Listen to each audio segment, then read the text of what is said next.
కృపావార్త కార్యక్రమమునకు స్వాగతం. నేటి ధ్యానాంశము సిలువ క్రాస్. సిలువను గుర్చినటువంటి వార్త రక్షింపబడుచున్నటువంటి వారికి దేవుని శక్తి అయి ఉన్నది. The message of cross is the power of God to those who are being saved.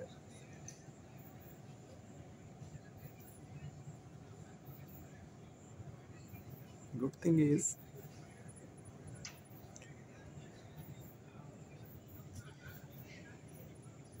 almost all the verses of the Bible were transformed into a song. Even this verse, the message of cross is the power of God to those who are being saved. సిలువను గుర్చినటువంటి వార్త రక్షింపబడుచున్నటువంటి వారికి దేవుని శక్తి ఉంది. దేవుని వాక్యము అంటే Bible గ్రంథంలో ఎన్ని అధ్యాయాలు ఉన్నాయి, ఎన్ని పుస్తకాలు ఉన్నాయి, ఒక్కొక్క పుస్తకంలో ఎన్ని అధ్యాయాలు ఉన్నాయి, బైబిల్ గ్రంథంలో ఎన్ని వాక్యాలు ఉన్నాయి, చాలా ఎక్కువ కదా. మొత్తం 66 పుస్తకాలు బైబిల్ గ్రంథంలో ఉన్నాయి. 66 పుస్తకాలని ఒక్క బైబిల్గా చేసి చక్కగా మనం మోసుకుని వెళ్ళిపోవచ్చు కదా, చర్చికి తీసుకుని వెళ్ళిపోవచ్చు. ఈ బైబిల్ గ్రంథంలో 66 పుస్తకాలు ఉన్నాయి అంటే నమ్మగలమా? నమ్మలేం కదా. 66 పుస్తకాలు మోయాలంటే ఎంత కష్టం. ఇప్పుడు స్కూల్కి వెళ్ళే పిల్లలు మనం చూసినట్లయితే వాళ్ళు ఇంచుమించు కనీసం 10 లేక 20 పుస్తకాలు. 66 పుస్తకాలు ఎవరు మోస్తారు స్కూల్కి? ఇప్పుడు ఇంకా స్టూడెంట్స్ సుకుమారులు అయిపోయినారు. ఆ 10-20 కూడా మోయడానికి వారికి భారంగా ఉంది. ఎందుకంటే అది పిల్లలు తప్ప కాదు. మారుతున్నటువంటి కాల పరిస్థితులను బట్టి పిల్లలు ఎంతో బలహీనులైపోతూ ఉన్నారు. వాళ్ళు తినే ఆహారం, వాళ్ళు త్రాగే పానీయాలు, తర్వాత వాళ్ళ జీవన విధానం, ఇవన్నీ చూసినట్లయితే పిల్లలు అంత బలమున్నటువంటి వారిగా లేరు. కొంచెం ఒక 10-20 పుస్తకాలు బ్యాగ్లో మోసేటప్పటికి పిల్లలు టైర్డ్ అయిపోతున్నారు. పూర్వం ఉన్నటువంటి శక్తి, పూర్వం పిల్లలకు ఉన్నటువంటి బలము అంటే 2 decades ముందర, 3 decades ముందర ఆ పిల్లల్లో ఉన్నటువంటి ఆ చురుకుదనం, ఆ శక్తి ఇప్పుడు పిల్లలకి ఉండట్లేదు. ఎందుకంటే అంతా కూడా చవిసారం లేనటువంటి ఆహారం, తర్వాత కెమికల్ ఫెర్టిలైజర్స్తో పండినటువంటి ఆహారం వలన చాలా వేగంగా ఆహారం ఉత్పన్నం అవుతుంది. అందువల్ల ఆ సమతుల్యం, పౌష్టిక ఆహారం, అందులో ఉండవలసినటువంటి ఆ పోషక విలువలు లోపించుటను బట్టి పిల్లలకి ఏదో ఒకటి కొంచెం కొరత ఉంటుందన్నమాట. తల్లిదండ్రులు ఎంత బాధ్యత తీసుకుని, ఎంత ప్రేమించి పిల్లలకి ఆహారం పెట్టినా కూడా పిల్లలు ఈజీగా బలహీనం అవుతూ ఉన్నారు. పూర్వకాలంలో ఉండినటువంటి ఆ బలం, ఆ సత్వ పిల్లలకు ఉండట్లేదు. ఎంతో సుకుమారులు అయిపోతున్నారు. అంటే ఇప్పుడు ల్యాప్టాప్, ఐప్యాడ్, మొబైల్ ఫోన్లు వచ్చాయి కదా. ఏం కావాలన్నా సరే పిల్లలు అందులో రిఫర్ చేస్తూ ఉన్నారు. అందువల్ల పుస్తకాలు మోయడం అనేది క్రమక్రమంగా తగ్గిపోయింది. ఇప్పుడు స్కూల్స్ మినిస్టర్స్ కానీ, స్కూల్ డిఈఓస్, ఎడ్యుకేషన్ ఆఫీసర్స్ కానీ వీళ్ళందరూ కూడా రికమెండ్ చేసేది ఏంటంటే పుస్తకాలు తక్కువగా ఉండాలి. ఎంత తక్కువ వీలైతే అంత తక్కువ పిల్లలు మొయ్యాలి. పిల్లల మీద ఏ బర్డెన్ ఉండకూడదు. పిల్లల్ని టీచర్స్ ఏమి కూడా తిట్టకూడదు, కొట్టకూడదు. ఇట్లాంటి పాలసీస్ అన్నీ కూడా మంచి పాలసీస్ రికమెండ్ చేస్తున్నారు, ఇంప్లిమెంట్ చేస్తూ ఉన్నారు. కానీ బైబిల్ గ్రంథం మనం చూసినట్లయితే ఏంటి, 66 పుస్తకాలు ఉన్నాయి. 66 పుస్తకాలు చక్కగా ఈజీగా మోసేస్తున్నాం. ఎట్లా మోస్తా ఉన్నామో ఆ బైబిల్ ప్రింట్ చేసినటువంటి వారిని, ఆ బైబిల్ చక్కగా డిజైన్ చేసినటువంటి వారిని మనం ఎంతో అప్రిషియేట్ చేయాలి. చూడండి, 66 పుస్తకాలు ఎంత చిన్న బైబిల్ గ్రంథంలోకి చక్కగా ఇమిడిపోతా ఉన్నాయి.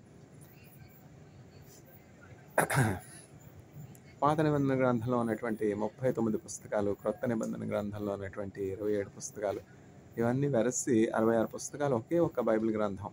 పాత నిబంధన గ్రంథం, కొత్త నిబంధన గ్రంథం కలిసి ఒక పుస్తకంగా ముద్రిస్తున్నారు Bible Society of India or బెంగుళూరులో. అట్లనే ఈ 66 పుస్తకాల్లో అనేకమైనటువంటి అధ్యాయాలు ఉన్నాయి. కొన్ని వందల అధ్యాయాలు, చాప్టర్స్. అట్లనే కొన్ని వందల అధ్యాయాల్లో కొన్ని వేల వచనాలు ఉన్నాయి. ఈ వచనాలన్నీ కూడా చక్కగా పాట రూపంలో మలచి వచనాన్ని ఆధారం చేసుకుని ఒక పాట రాసి ఆ పాటకి చక్కగా ట్యూన్ చేసి పాడి సంఘాల్లో పాస్టర్స్ కావచ్చు, విశ్వాసులు కావచ్చు, భక్తిపరులు కావచ్చు, ఇంకా ఎఫెక్టివ్గా వాక్యం రీచ్ అవ్వడానికి ఈ పాటలు ఎంతో దోహదపడతాయి. ఇప్పుడు కిండర్ గార్డెన్ ఉంది. కిండర్ గార్డెన్లో చిన్నపిల్లలకి టీచర్స్ ఏం చేస్తారు? రైమ్స్ ద్వారా twinkle twinkle little star how I wonder what you are up above the world so high like a diamond in the sky. అట్లా రైమ్స్ ద్వారా వాళ్ళు చక్కగా మనోపాఠం బట్టి గుర్తుపెట్టుకుని జ్ఞాపకం పెట్టుకునేలాగా ఇట్లాంటి మంచి విషయాలు బోధిస్తూ ఉంటారనమాట. అట్లనే ఇది ఎక్కడి నుంచి వచ్చింది? కిండర్ గార్డెన్ టీచింగ్ కానీ, మన ఎడ్యుకేషన్ సిస్టమ్ కానీ ఎక్కడి నుంచి వచ్చింది అంటే, ఈ బైబిల్ గ్రంథంలో మనం చూసినట్లయితే దేవుడి నుంచి మనం నేర్చుకుంటా ఉన్నాం. కొంతమంది సైంటిస్టులు వీఆర్ లెర్నింగ్ ఫ్రమ్ నేచర్ అని చెప్పొచ్చు. నేచర్ అంటే వాళ్ళ ఉద్దేశంలో దేవుడు అని అర్థం. కాబట్టి మనం ఈ టీచింగ్ మెథడ్స్ అన్నీ కూడా మన పిల్లలకి నేర్పించడం అన్నీ కూడా ఎక్కడ నేర్చుకుంటా ఉన్నామో? దేవుని దగ్గర నేర్చుకుంటా ఉన్నాం. మనం దేవుని దగ్గర నేర్చుకుని మన పిల్లలకి నేర్పిస్తున్నాం కదా.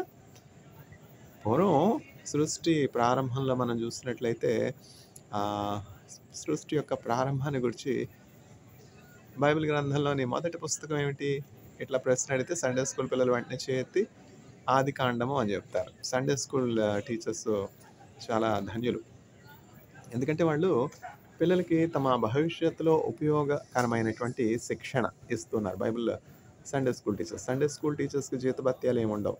ఫ్రీగానే, వాలంటరీగానే సండే స్కూల్ టీచర్స్ బోధిస్తారు. అయితే జీతం కంటే వారికి ఉండే ఇన్సెంటివ్స్ కంటే, రివార్డ్స్ కంటే, అవార్డ్స్ కంటే గొప్ప ఏంటంటే, ఈ పిల్లలు తమ జీవితాంతం వాళ్ళ సండే స్కూల్ టీచర్స్ని జ్ఞాపకం పెట్టుకుంటారు. ఆ పిల్లల మనస్సులో ముద్రితం అయిపోతుంది అనమాట. సండే స్కూల్ టీచర్ హృదయం, ఆ ఇమేజ్, రూపం ఆ పిల్లల హృదయంలో ముద్రితం అయిపోయే వాళ్ళు ఎంత కెరీర్లో పెద్దవాళ్ళు అయిపోయినప్పటికీ కూడా ఎన్నడూ కూడా వాళ్ళ సండే స్కూల్ టీచర్స్ని మర్చిపోలేరు. ఎందుకంటే చిన్న ప్రాయంలో, చిన్న వయసులో, చిరు ప్రాయంలో ఈ పిల్లలకి దేవుని వాక్యాన్ని చక్కగా పాటల రూపంలో, రైమ్స్ రూపంలో, కథల రూపంలో నేర్పుతారు. ఇవన్నీ కూడా టీచింగ్ మెథడ్స్ అనమాట.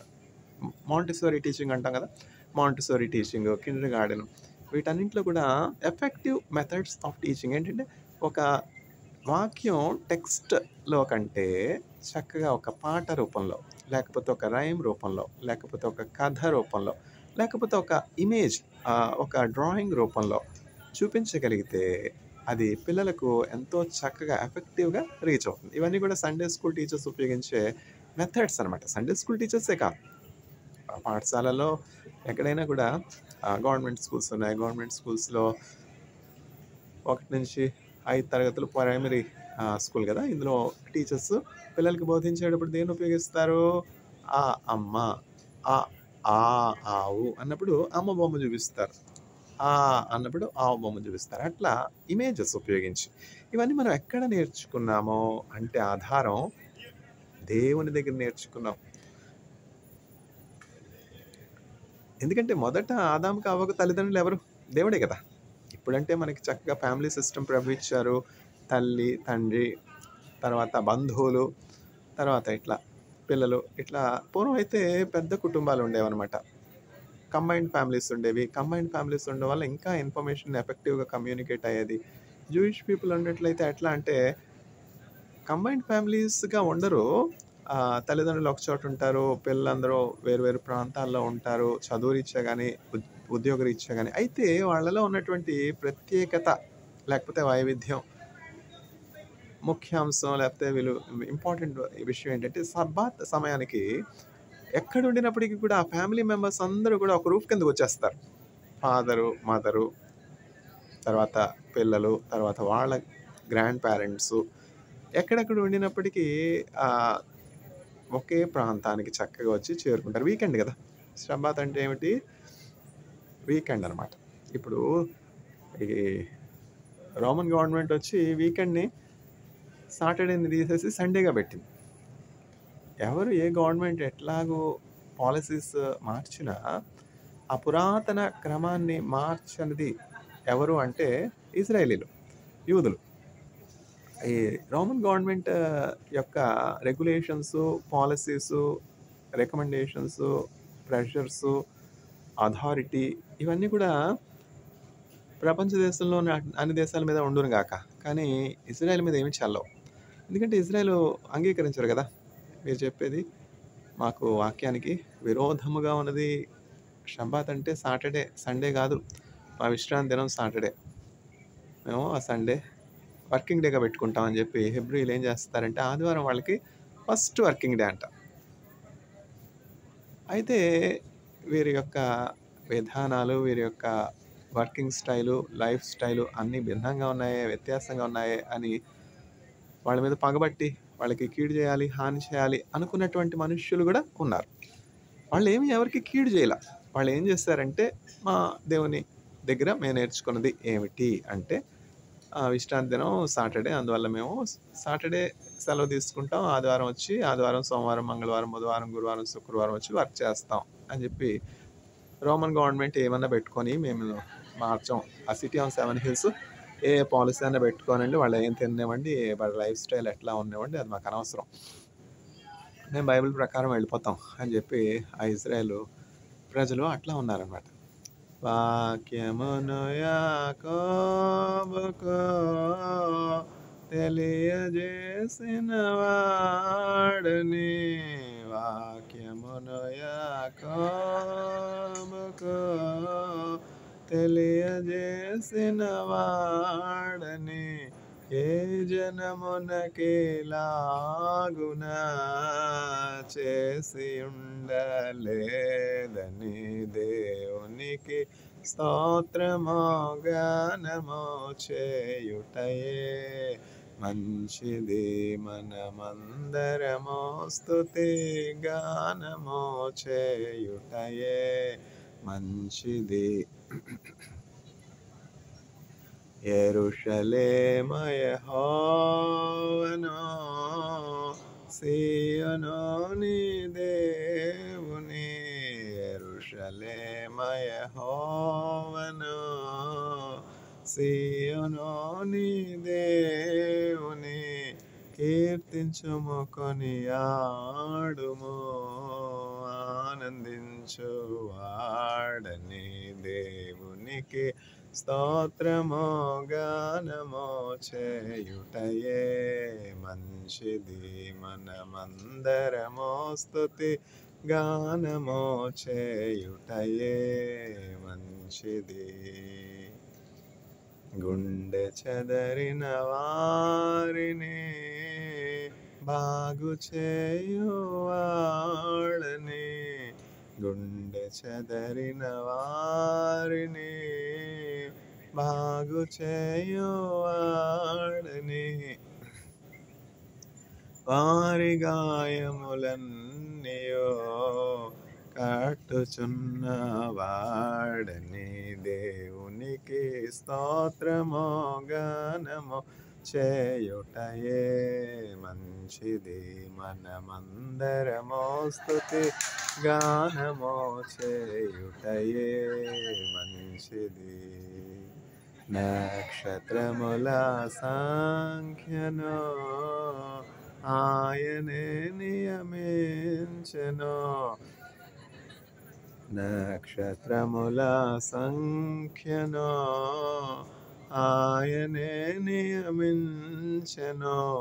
వాటికన్నీయు పేరులో పెట్టుచున్న వాడని దేవునికి స్తోత్రము గానము చేయుటయే మంచిది. మనమందరము స్తుతి గానము చేయుటయే మంచిది. మంచిది. ప్రభు గొప్పవాడును, అధిక శక్తి సంపన్నుడు. ప్రభు గొప్పవాడును, అధిక శక్తి సంపన్నుడు. జ్ఞానమునకు ఆయనే మితిలేని వాడని, దేవునికి స్తోత్రము గానము చేయుటయే మంచిది. మనమందరము స్తుతి గానము చేయుటయే మంచిది. దీనులకు అండాయనే, భక్తిహీనులకు కాల్చును. దీనులకు అండాయనే, భక్తిహీనులకు కాల్చును. ఆత్మతో దేవుని స్తుతులతో కీర్తించుడి. దేవునికి స్తోత్రము గానము చేయుటయే మంచిది. మనమందరము స్తుతి గానము చేయుటయే మంచిది. గుర్రముల నరులందలే బలమునానందింపడు. గుర్రముల నరులందలే బలమునానందింపడు. కృపకు వేడు వారిలో సంతసించువాడని, దేవునికి స్తోత్రము గానము చేయుటయే మంచిది. మనమందరము స్తుతి గానము చేయుటయే మంచిది. యెరూషలేమ యెహోవాను, సీయోను నీ దేవుని. యెరూషలేమ యెహోవాను, సీయోను నీ దేవుని. కీర్తించుము, కొనియాడుము, ఆనందించువాడని, దేవునికి స్తోత్రము గానము చేయుటయే మంచిది. మనమందరము స్తుతి గానము చేయుటయే మంచిది. ఆయన ఆకాశము మేఘములతో కాపును. ఆయన ఆకాశము మేఘములతో కాపును. భూమి కొరకు వర్షము సిద్ధపరచువాడని, దేవునికి స్తోత్రము గానము చేయుటయే మంచిది. మనమందరము స్తుతి గానము చేయుటయే మంచిది. గొర్రెబొచ్చును పోలిన హిమము కురియజేయును. గొర్రెబొచ్చును పోలిన హిమము కురియజేయును. బూడిదను పోలిన మంచు కణములు చల్లును. దేవునికి స్తోత్రము గానము చేయుటయే మంచిది. మనమందరము స్తుతి గానము చేయుటయే మంచిది. పిల్లలనాశీర్వదించియు బలపరచుని గుమ్మముల్. పిల్లలనాశీర్వదించియు బలపరచుని గుమ్మముల్. మంచి గోధుమ పంటతో తృప్తిపరచువాడని, దేవునికి స్తోత్రము గానము చేయుటయే మంచిది. మనమందరము స్తుతి గానము చేయుటయే మంచిది. యెరూషలేమ యెహోవాను సీయోనుని దేవుని, యెరూషలేమ యెహోవాను సీయోనుని దేవుని, కీర్తించుము కొనియాడుము ఆనందించు వాడని దేవునికి స్తోత్రము.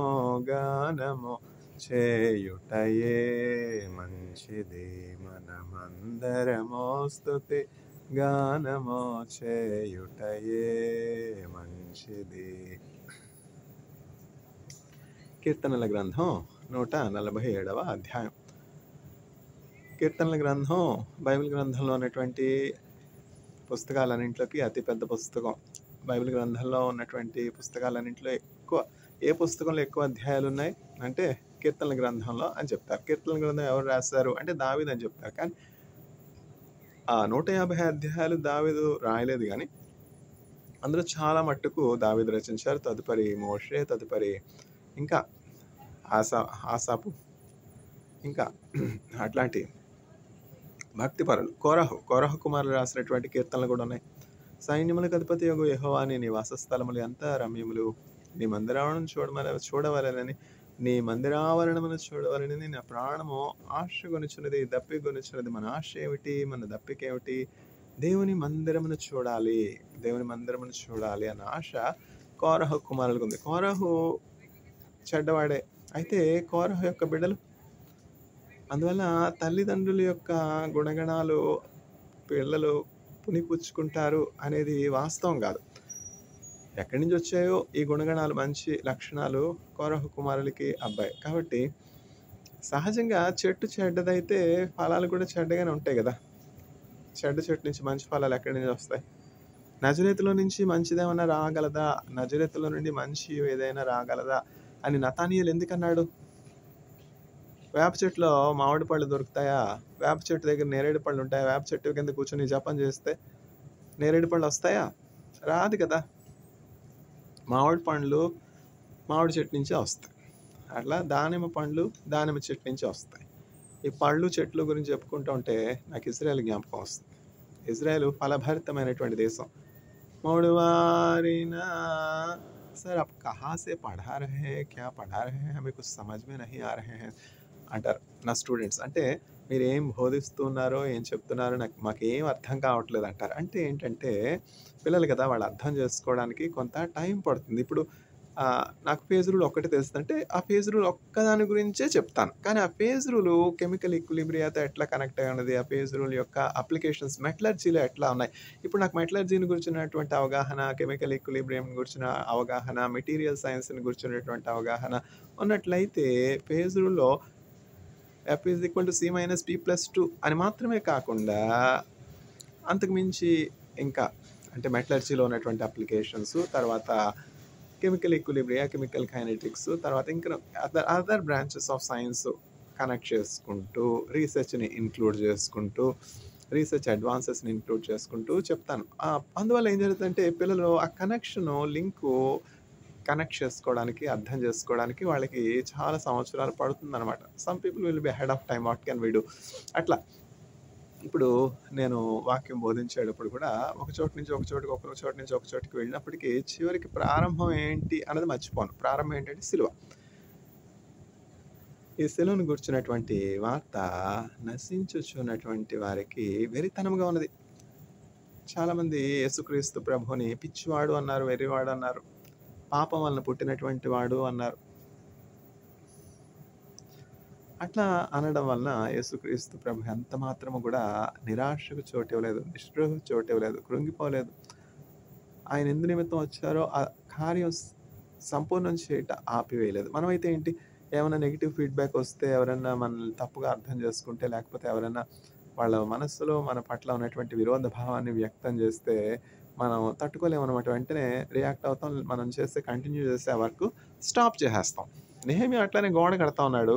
యెరూషలేము యొక్క ప్రాకారాలు పడిపోయిన, యెరూషలేము కాల్చబడింది, యెరూషలేము చాలా శిథిలావస్థలో ఉందనమాట అప్పుడు. ఎప్పుడు ఈ 70 సంవత్సరాల ఎక్సైల్ అంటే 70 సంవత్సరాల బానిసత్వం నుంచి బబులోను చెర, లేకపోతే చెర నుంచి విముక్తి పొందుకొని మరలా వాళ్ళకి నియమించబడినటువంటి ఆ కాలానికి యూదులందరినీ కూడా దేవుడు మరలా ఒక చోట సమకూరుస్తున్నాడు. బాబిలోను ఎక్సైల్ తర్వాత మళ్ళా ప్రభు వారిని సమకూర్చారు. ఆ సమకూర్చిన తర్వాత ఈ యూదులు ఏం చేస్తా ఉన్నారంటే మొదట యెరూషలేమును కడుతూ ఉన్నారు. యెరూషలేమా నేను నిన్ను మరచిన యెడల నా కుడి చేయి దాని నేర్పును మరచునుగాక అని దావీదు చెప్తూ ఉన్నాడు. యెరూషలేమా నేను నిన్ను మరచిన యెడల నా కుడి చేయి దాని నేర్పును మరచునుగా. కీర్తనల గ్రంథం 136వ అధ్యాయంలో ఉంటుందన్నమాట. అక్కడ 136వ అధ్యాయం ఎక్కడ ప్రారంభమవుతుంది? 136వ అధ్యాయం ప్రారంభం ఏంటంటే మళ్ళా అదే బబులోను చెరలోనే ప్రారంభమవుతుంది. బబులోను చెరలో ఉన్నప్పుడు యూదులను ఆ చెరకు తీసుకొని పోయినటువంటి బబులోను సైనికులు ఏమంటారంటే వీరి వలన కొంచెం వినోదం ఎంటర్‌టైన్‌మెంట్ కోరి సియోను పాటల్లో ఒక పాటను మాకు వినిపించుడి. సియోను పాటలను చక్కగా పాడతారు యూదులని. ఈ బబులోను చెరగొన్నటువంటి వారికి సైనికులకి తెలుసు. అందువల్ల ఈ సైనికులు అడుగుతూ ఉన్నారనమాట. సియోను పాటలలో ఒక దానిని మా కొరకు పాడి వినిపించుడి అని వీరి వలన ఉల్లాసము కోరుచున్నారు. ఆ సితారాలు యూదులు చక్కగా మంచి స్ట్రింగ్డ్ ఇన్‌స్ట్రుమెంట్స్ వాడతారు. చాలా ట్రెడిషనల్ ఇన్‌స్ట్రుమెంట్స్ వాడతారనమాట. దావీదు వలె నాట్యమాడి తండ్రిని స్తుతించెదను. దావీదు వలె నాట్యమాడి తండ్రిని స్తుతించెదను. యేసయ్యా స్తోత్రము, యేసయ్యా స్తోత్రము, యేసయ్యా స్తోత్రము, యేసయ్యా స్తోత్రము. దావీదు వలె నాట్యమాడి యేసయ్య స్తోత్రించెదను. పరిశుద్ధ రక్తములో పాపము ఇప్పుడు నువ్వు కొత్తగా నేర్చుకుంటున్నానా? ఇప్పుడు నేర్చుకుంటే ఇవన్నీ బోధించగలనా? ఎప్పుడో చిన్నప్పటి నుంచి దేవుని మందిరంలో, దేవుని ఆలయంలో ఒలీవ చెట్టుగా దేవుని కృపను బట్టి పెరగడాన్ని బట్టి ఆయా సంఘాల్లో, ఆయా ప్రాంతాల్లో నేర్చుకున్నటువంటి దేవుని యొక్క మాటలు పాటల రూపంలో మాటలు. అదే చెప్తున్నాను. ఈ దేవుని యొక్క మాటల్ని పాటల రూపంలో మలచడంలో విశ్వాసులు ఎంతో నిపుణత, జ్ఞానం కలిగినటువంటి వారు. చక్కగా ఎందుకంటే ఎంత క్లిష్టమైన, ఎంత కష్టమైనటువంటి, ఎంత పెద్ద అధ్యాయాన్నైనా కూడా ఒక పాటగా మనం నేర్చుకున్నట్లయితే సులువుగా జ్ఞాపకం పెట్టుకోవచ్చు. అదే కదా దేవుడు చెప్పారు. ఇజ్రాయేలీలు 400 సంవత్సరాల బానిసత్వం తరువాత వాళ్ళ స్వదేశానికి వస్తున్నారు. వాళ్ళ స్వదేశం అంటే కానాను దేశానికి వస్తున్నారు ఇజ్రాయేలీలు.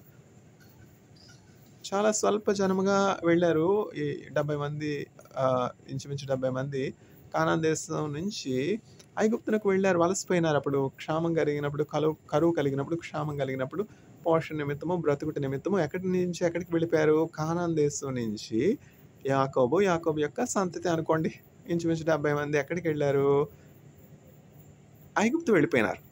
హిస్టరీ మనకు చెప్తుంది కదా! Egypt is the gift of Nile అని చెప్పి హిస్టరీలో మనం చదువుకున్నాం కదా! ఆ నైల్ నది ప్రభావం వల్ల ఏం జరిగిందంటే ఈజిప్టు సస్యశ్యామలంగా ఉంది. నైల్ నది ప్రభావమే కాదు, దేవుని ఏర్పాటును బట్టి, దేవుని చిత్తమును బట్టి 7 సంవత్సరాలు ఆ దేశంలో విస్తారముగా పంట పండింది. 7 సంవత్సరాల పంట అయిపోయిన తర్వాత 7 సంవత్సరాల కఠినమైనటువంటి క్షామం. అదే దేశం, అదే నైల్. మనం ఏమనుకుంటామంటే హిస్టరీ గాస్పెల్ ట్రూత్ అనుకుంటాం. మంచిదే. కానీ ఏంటంటే హిస్టరీలో ఇమడ్చబడినటువంటి అంశాలు చాలా తక్కువ. ఇమడ్చబడనటువంటి అంశాలు చాలా ఎక్కువ.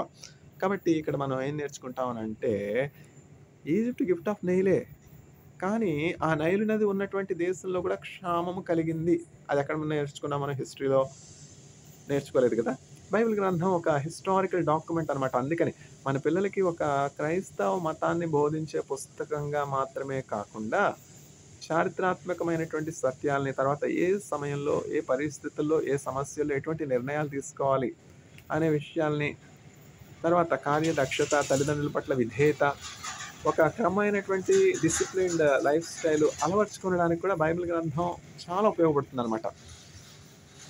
భగవద్గీత, రామాయణం, మహాభారతం మనకి తెలిసిందే. అవి బోధించకూడదని ఎవరు చెప్పారు? బైబిల్ గ్రంథాన్ని చదవండి అంటే రామాయణం చదవద్దని కాదు కదా అర్థం. రాముడిని ద్వేషించండి, కృష్ణుడిని విమర్శించండి అని కాదు కదా అర్థం. ఇప్పుడంతా కూడా విపరీతం అనమాట. బైబిల్ గ్రంథాన్ని చదవండి అంటే గీతను చదవద్దని నేను చెప్పానా? రామాయణాన్ని చదవద్దని చెప్పానా? ఖురాన్ చదవద్దని నేను చెప్పానా? నేనే చదువుతాను ఖురాన్. అదే భారతదేశంలో భారతీయుల ప్రత్యేకత ఏంటంటే రిలీజియస్ టాలరెన్స్. ఆ రిలీజియస్ టాలరెన్స్ లేకపోతే క్రైస్తవత్వం ఇంతగా అభివృద్ధి చెందదు కదా! ఇస్లాం మతం అంతగా అభివృద్ధి చెందదు కదా! హిందువులు రామాయణం, భగవద్గీత ఉండాలి, ఇంకేం ఉండకూడదంటే. హిందువులో ఆ రిసెప్టివ్ మైండ్ ఉంది కాబట్టే చక్కగా అనేకులు యేసుక్రీస్తు ప్రభువుని రక్షకునిగా అంగీకరించారు. తద్వారా నిత్య జీవాన్ని కూడా పొందుతున్నారు. ఇప్పుడు సమాధి దగ్గర మనం ఏం చూస్తాం? సమాధి దగ్గర ఏం చూస్తాం? త్రిశూలం చూస్తామా? త్రిశూలం పెట్టకూడదని నేను చెప్పలేదు. అంటే దాని అర్థం మళ్ళా పెడార్థం తీయకూడదు. సిలువ సమాధి దగ్గర ఏం చూస్తాం? సిలువ గుర్తుపెడతాం. ఎందుకని? ఆ సిలువ గవిని, పరలోకపు గవిని. అంటే ఈ లోకం నుంచి పరలోకంకు వెళ్ళాలంటే మనం ఆ సిలువ గుండానే వెళ్ళాలి. ఆ సిలువలో ఏం జరిగిందంటే యేసయ్య సిలువలో ఆయన ప్రాణం విడిచిన తర్వాత ఏం జరిగింది? దేవాలయపు తెర 2గా చినిగిపోయింది. దేవాలయపు తెర అంటే ఏమిటంటే దేవాలయం తెరతోనే చేయబడింది ముందు గుడారం, ప్రత్యక్ష గుడారం. అయితే తదుపరి సొలొమోను దేవాలయం కట్టాడు కదా! ఒక పటిష్టమైనటువంటి చక్కని సుందరమైనటువంటి దేవాలయాన్ని సొలొమోను కట్టాడు. ఆ కట్టినటువంటి దేవాలయం తెరలతో కట్టలా. చక్కగా బంగారము, వెండి, ఇత్తడి, రాగి అనేకమైనటువంటి వెలగల రాళ్ళు వీటన్నిటిని ఉపయోగించి ఎంతో వ్యయ ప్రయాసలు కోర్చి సొలొమోను చక్కని దేవుని ఆలయాన్ని కట్టాడు. ఆ ఆలయంలో తెర ఉంది. ఆలయంలో కూడా తెర ఉంది. ఏమిటి తెర అంటే ఈ ఆలయంలో 2 భాగాలున్నాయి. ఒకటి అతి పరిశుద్ధ స్థలం. అంటే ఏంటంటే గర్భగుడి అంటాం కదా మనం. హిందువులు అంటారు కదా గర్భగుడి అంటాం. గర్భగుడిలో ఏముంటుంది? ఆ గర్భగుడి తదుపరి వెలుపటి భాగం. అట్లా పరిశుద్ధ స్థలము, అతి పరిశుద్ధ స్థలం. గర్భగుడి లాగా అతి పరిశుద్ధ స్థలం అంటే ఏంటంటే అక్కడ దేవుని సన్నిధి ఉన్నది. అక్కడ ఏముందంటే అక్కడ కవనెంట్ ఆర్క్, నిబంధన మందస్సు ఉన్నది. ఆ నిబంధన మందస్సు మీద కరుణాపీఠం ఉన్నది. ఆ కరుణాపీఠంలో దేవుడు ఆసీనుడై ఉన్నాడు. ఆయన తేజస్సును, ఆయన మహిమను కప్పుచు 2 కెరాబులు ఉన్నాయి. కెరాబులు అంటే సెలెస్టియల్ బీయింగ్స్ అని మనం చెప్పుకోవచ్చు అనమాట. ఇవన్నీ మనం చూసామా? చూసిన వాళ్ళకే కదా తెలుస్తుంది. ఆ దర్శనాలు పొందుకున్నటువంటి వారు కూడా ఉన్నారు. కెరాబులు ఎట్లా ఉంటారు? దేవదూతలు ఎట్లా ఉంటారు? యేసుక్రీస్తు ప్రభు ఎట్లా ఉంటారు? ఇవన్నీ చూసినటువంటి దైవజనులు కూడా ఉన్నారు. ఆ దర్శనాలు అనుభవించి పొందుకున్నటువంటి వారే చెప్పగలరు. ఈ దేవుని మందసాన్ని నేనెక్కడ చూశాను? నాకేమో ఇంకా ఆ దర్శనం అనుగ్రహించబడలేదు. నేను కోరుకోలేదు గనుక అనుగ్రహించబడలేదు. నేను కోరుకుంటే దేవుడు ఇస్తాడు. ఆ మందసం ఎక్కడుందో కూడా ఎవరికీ తెలీదు. హెబ్రూలో ఆరోన్ అవరీత్ అంటారు. నేను అక్కడికి వెళ్ళాను కాబట్టి, నేను అక్కడికి వెళ్ళిన తర్వాత మొదటగా నేను అడిగిన ప్రశ్న ఏంటంటే, ఆరోన్ అవరీత్ ఎక్కడుందంటే వాళ్ళకి టెన్షన్ అయిపోయింది. మా ఏంటిది? మందసాన్ని గురించి అడుగుతున్నాడు. ఎందుకు అని వచ్చాడు ఇక్కడికి? మందసాన్ని ఎత్తుకుపోవడానికి వచ్చాడా? ఫిలిష్తీయుడా? అరబ్బా? స్పైయా? అనేకమైనటువంటి డౌట్లు. అవేం కాదంటే నమ్ముతారా? నేను ఊరికనే ఉండొచ్చు కదా! ముందు వెళ్ళగానే వాళ్ళకి సందేహాలు కలిగించడానికి. కాకపోతే ఆరోన్ అవరీత్ ఎక్కడుందంటే సందేహం రాదు, డౌట్ రాదా? మా ఆరోన్ అవరీత్ ఇతనికెందుకు? అట్లా అనమాట. అందుకని మనం జాగ్రత్తగా ఉండాలి. కొత్త ప్రాంతాలకు వెళ్ళినప్పుడు సెన్సిటివ్ విషయాలు మనం డిస్కస్ చేయకుండా ఉంటే మనకి మేలనమాట. ఆరోన్ అవరీత్ ఎక్కడుందంటే అప్పుడే వాళ్ళకి డౌట్ వచ్చేసింది. ఆ ఫిలిష్తీయుల పెట్టినటువంటి స్పైయే గాను అనుకున్నారు. తర్వాత తెలిసింది కాదని. ఆరోన్ అవరీత్ ఎవరు? ఎక్కడుందో ఎవరికీ తెలీదు. ఆరోన్ అవరీత్ ఇప్పుడు ఎక్కడుందో ఎవరికీ తెలీదు. అంటే covenant arc is the symbol of power of God, presence of God. గర్భగుడిలో దేవుడు ఉన్నట్లు విగ్రహం ప్రతిష్ఠించబడినటువంటి దేవాలయంలో గర్భగుడిలో ఆ విగ్రహం ఉన్నట్లు ఇక్కడ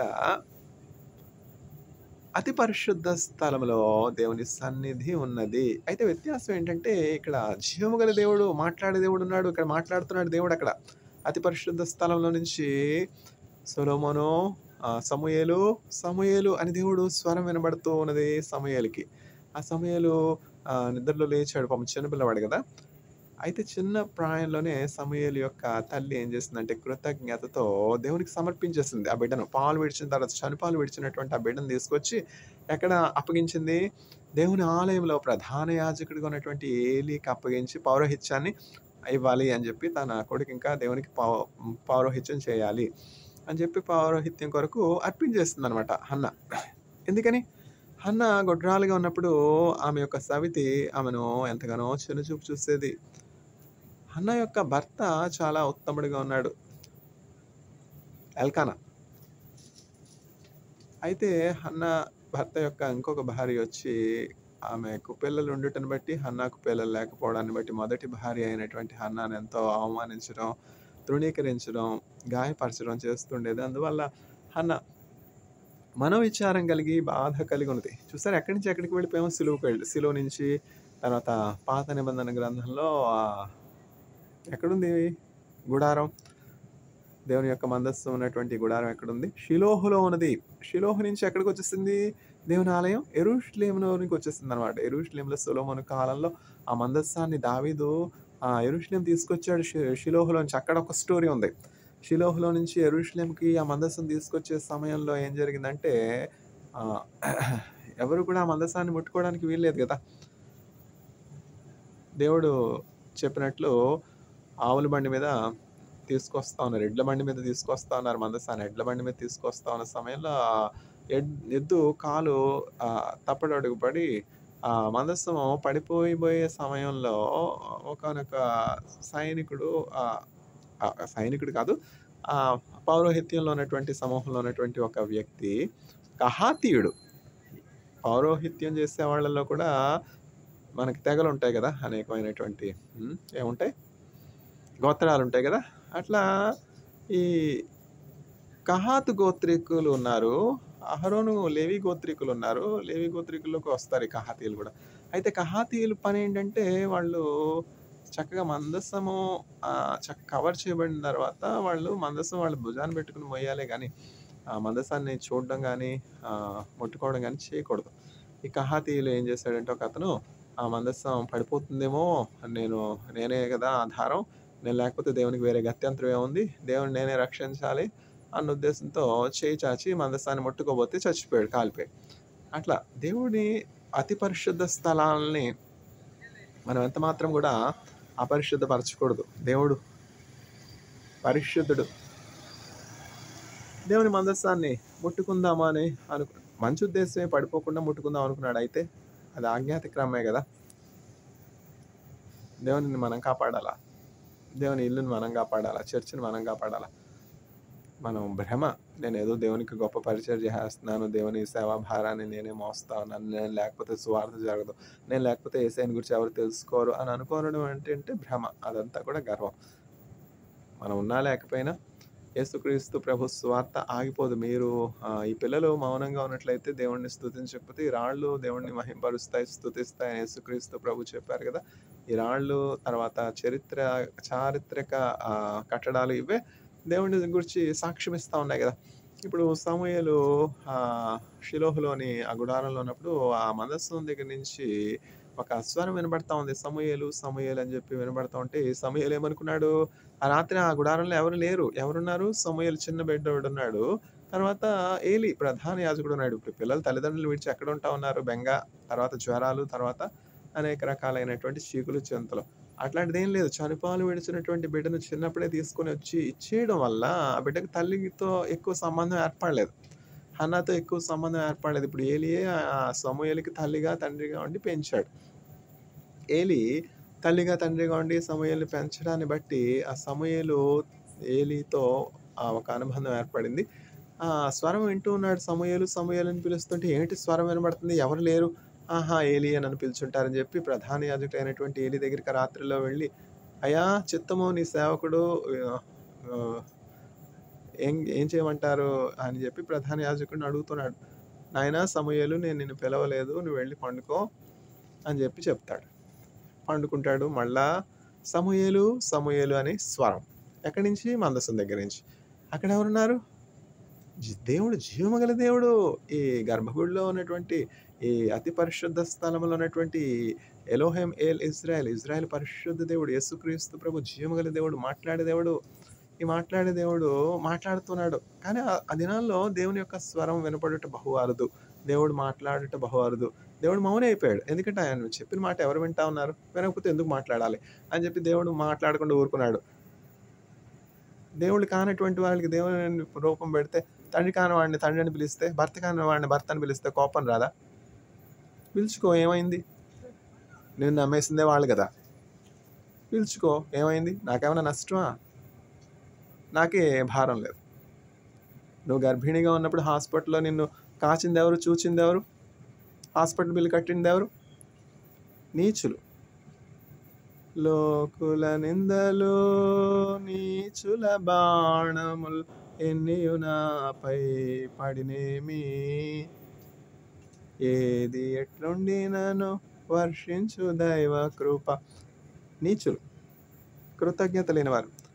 కృతజ్ఞత లేనివారు వేల కొలదిగా కూలినను, కృపావాక్యమునకు సాక్షులమై కృప వెంబడి కృపను పొందేదాం. నీ బిడ్డ ఎక్కడ జన్మించింది? ఆ జన్మదినం ఏంటి ఎవరికి తెలుసు?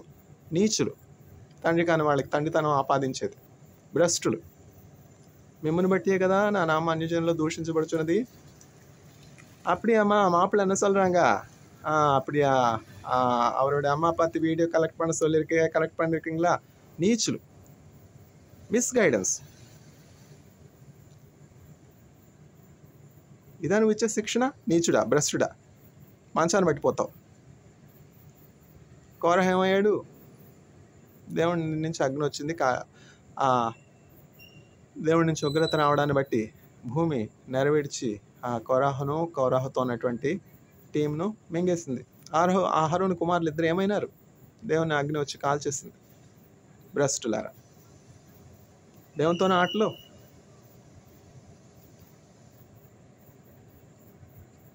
కొండలలో, లోయలలో, అడవులలో, ఎడారులలో, కొండలలో, లోయలలో, అడవులలో, ఎడారులలో నన్ను గమనించిన ఎవరు నీ దగ్గర ఆ వీడియో తెచ్చింది?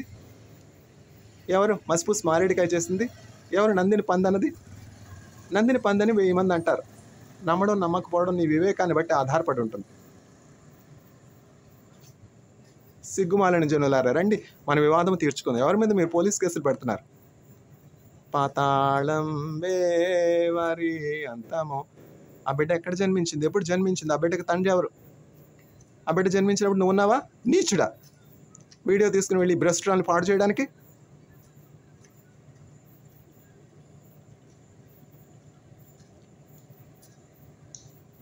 కొండలలో, లోయలలో, అడవులలో, ఎడారులలో నన్ను గమనించినావా? నన్ను బలపరచినావా? యేసయ్యా, యేసయ్యా. என்ன சொல்கிறம்மா மாப்பிள்ளை? அப்படியா, அவரோட அண்ணா பார்த்து வீடியோ கலெக்ட் பண்ண சொல்லியிருக்கேன், கலெக்ட் பண்ணி வச்சிருக்கியா? சரி, மழை மர வைக்கலாம். భ్రష్టులు. అడవులలో, ఎడారులలో నన్ను గమనించినావా? ఎడిట్ చేయాల్సి ఉంటుంది వీడియో. ఎందుకని? నీ బాగోతాలని చెప్పినందుక? ఎవరు ఎడిట్ చేయాలి?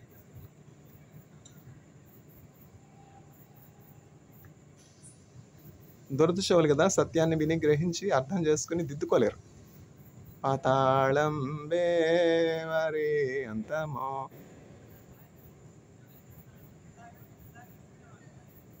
కొండలలో, లోయలలో, అడవులలో, ఎడారులలో నన్ను గమనించినావా? నన్ను బలపరచినావా? యేసయ్యా, యేసయ్యా, యేసయ్యా, యేసయ్యా. నిన్నే నిన్నే నే కొలుతునయ్యా, నీవే నీవే నా రాజువయ్యా. యేసయ్యా యేసయ్యా యేసయ్యా.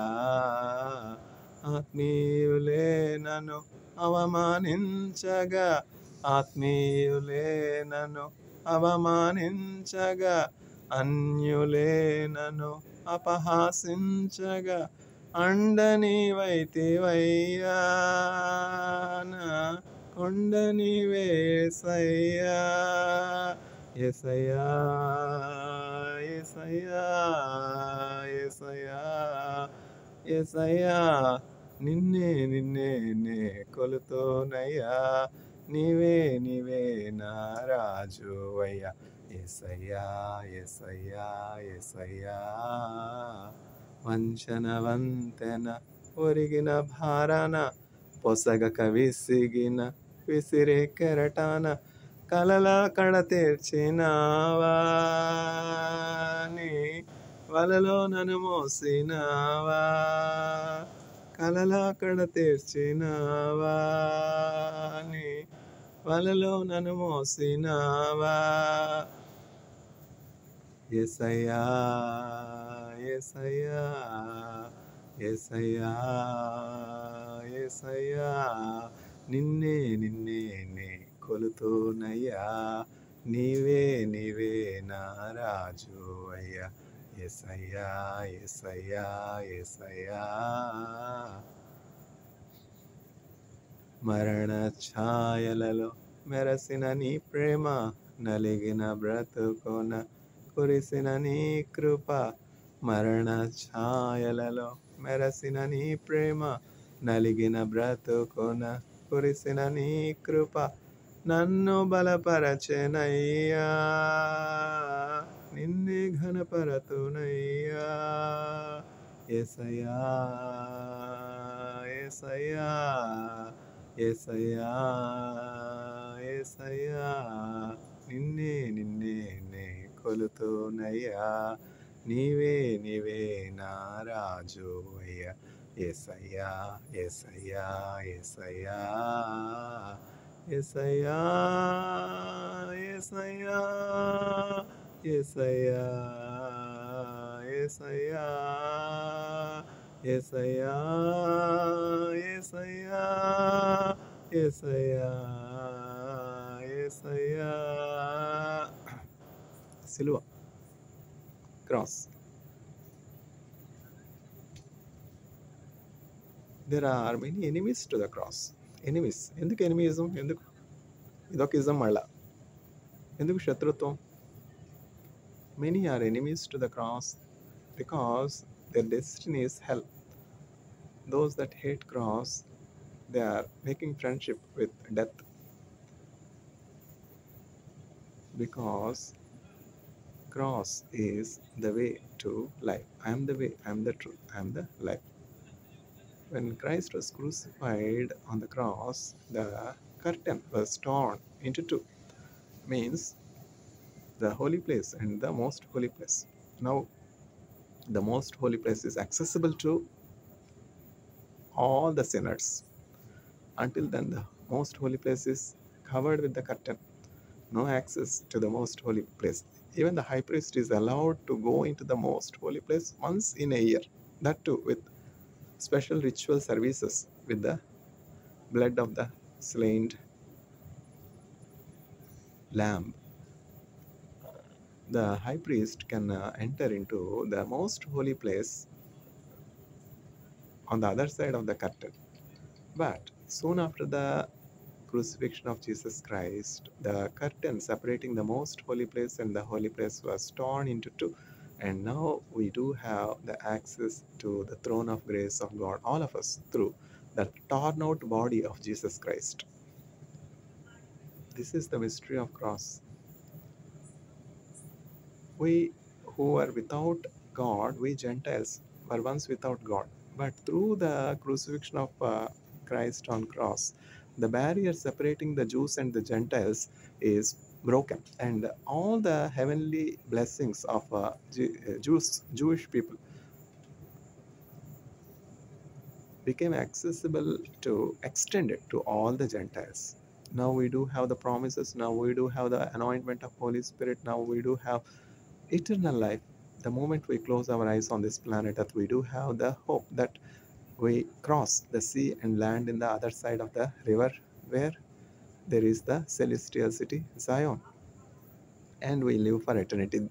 In olden days, our ancestors used to live for 1,000 years. Where is the such assurance to live for 1,000 years these days? The life of human beings has curtailed, drastically reduced. So, it is the time for decision to decide to choose Jesus Christ as our personal Savior and to save in eternity. The moment we close our eyes, we should land in eternity.